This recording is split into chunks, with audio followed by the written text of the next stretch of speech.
மீது கண்ணை இழந்த வந்து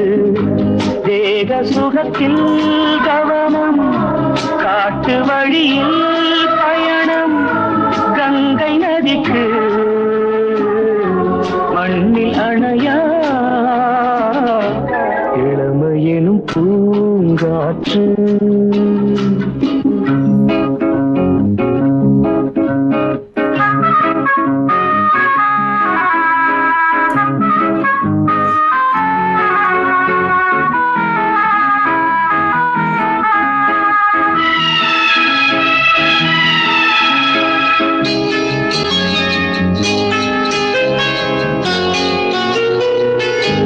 அங்கம் முழுதும் பொங்கும் இளமை இதம் பதமாய் தோன்று அள்ளி அணைத்த கைகள் கேட்க நினை